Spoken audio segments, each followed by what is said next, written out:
One of my most favorite game franchises of the past few years has been The Witcher. It's a dark, adult fantasy tale that isn't about good or bad, just shades of worse and even worse. I had a chance to sit down with two of the creative leads at CD Projekt Red. We have Mateus, correct? Yes. And Marcus. Marcin, yes. Marcus, both of them are from CD Projekt Red out there in Poland. Thank you very much for your time. Oh, it's a pleasure. So you just gave a presentation here called Schrodinger's Cat in a Mercedes, and this is about narrative and branching narrative in games. What was kind of the main idea? The main idea was that you can implement either small-scale non-linearities, like choices and consequences. You can have bigger-scale non-linearities, like branching structures of the game that we had in The Witcher 2. And also that you can enhance those with non-linear narrative techniques. Like we gave examples of something we call replacers. So that you play a character which is not the main character of the game. For example, in The Witcher 2, I don't want to spoil it to anyone, but probably... So if you haven't played Witcher 2, you need to play that now. Yeah, turn it off now, yeah. Basically, we had these moments, for example, when you played as an assassin, one of the opponents of Geralt, and you like relived his memories. You could see who he talked to, what were his goals, and so on.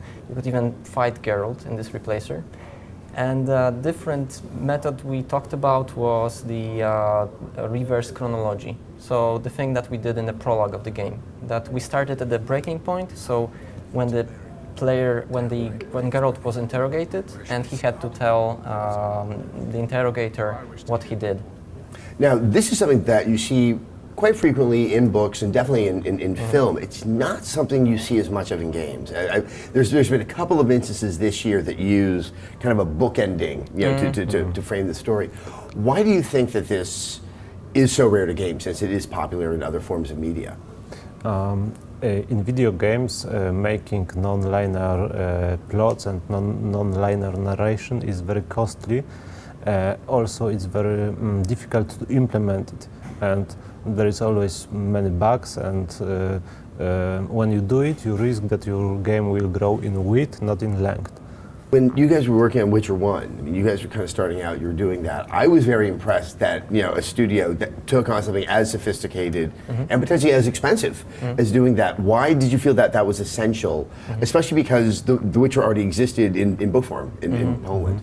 I mean, it was very popular in Poland, and we decided to try and make a game out of it, and it had a huge potential in our opinion.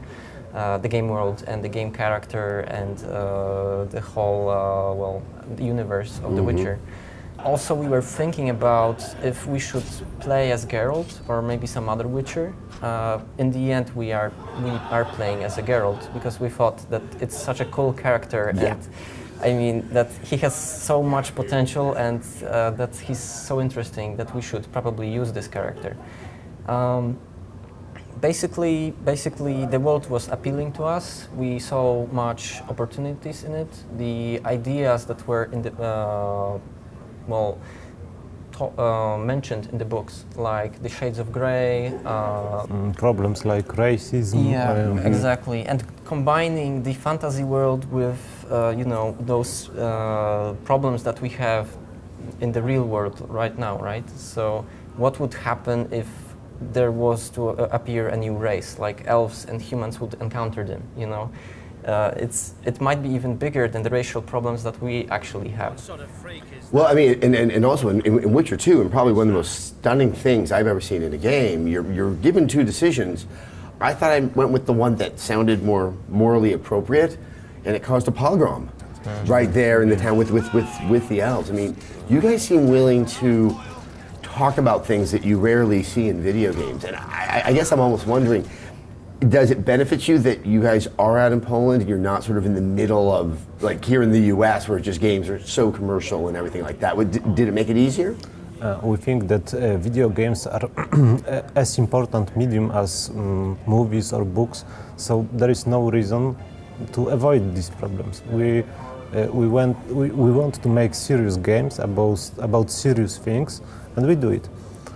But I believe that it's not strictly connected to the fact that we are working in Europe. I believe that US still has a huge potential for games. I mean, there are really good games that come out from US. It's not all, you know, commercial Right. stuff. No. That was a broad generalization, but it was. I think for myself and for many other U.S. gamers, especially us in the press, there was something so unique and refreshing about what happened in Witcher 1 and Witcher 2 that it really, I think just tonally it felt more Eastern European. Well, for sure we were very influenced by the Slavic culture in which we live and the Slavic legends and things like that, which are, well, they're alien to the U.S., I guess. They're not as well known as, say, Nordic mythology. So I guess this might have been really refreshing, right? Yeah, it was. Well, back to sort of building those narratives, and as I pointed out, with the scene that causes sort of all the elves to be killed within this town, you did something interesting where it's not a good or bad choice. You really presented with choices that turn out to be like it's one form of unpleasant and another form of unpleasant. But is that trickier, or to get the player to not see it in a binary fashion? It's always difficult to bring the choices like that. But on the other hand, in life, we don't have like good and bad choices. I mean, you have, but sometimes you have, but not all the time. And life is about shades of gray. So choosing the small. Yes, yeah. So we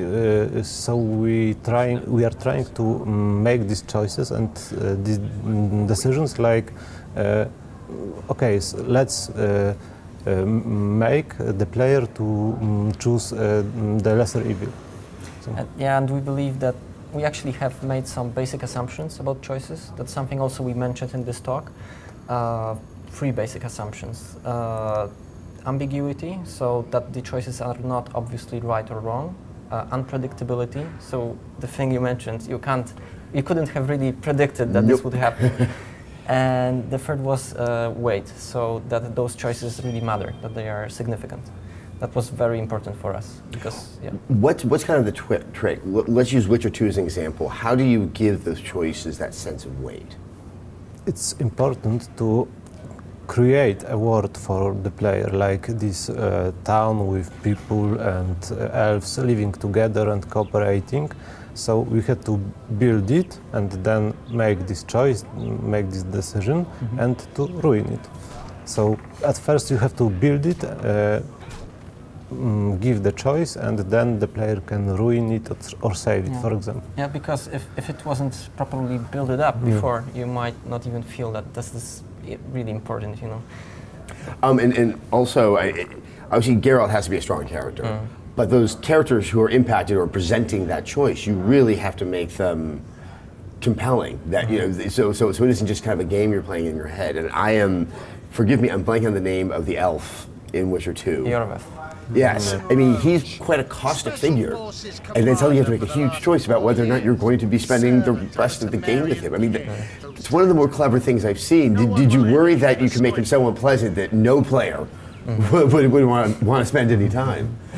Actually we had worries like that. I mean, it's really difficult to make those characters you have to choose between in a way that you will really have a dilemma. I mean, we had some issues with Yorveth that we thought it's really easy to go overboard with what he's doing, so you will not want to go with him, right? So sure, we had such worries, but we put a lot of work into it to make it a dilemma. So to make him appealing in a way. And you also gave them a common enemy, so it didn't make it as contentious. So you don't have to give away anything about Witcher 3, but in terms of just what you've learned, so it's a huge jump from Witcher 1 to 2, just in the structure of the game. Are you looking to do something as sophisticated in a leap? I mean, it sounds like you guys are just fascinated by how you can get this player choice and how the game can branch. In terms of storyline, we want to keep the same formula, pretty much. We want to keep the cinematic feeling, this ambiguous choices and this compelling storyline and complex storyline. But at the same time, we need to think about how to implement it in an open world, because this is the biggest challenge that we have with The Witcher 3, actually. No rest for the weary when it comes to you guys. Yeah. And but we're working hard on it, and we believe that it can be done, and that we can combine an open world with a compelling story. And well, I think the formula from The Witcher 2 worked out pretty well. So we're sticking to our way of doing storylines. In the open world. In the open, yes. Well, all I can say is I'm very, very excited. It's a pleasure to talk to both of you. Best of luck.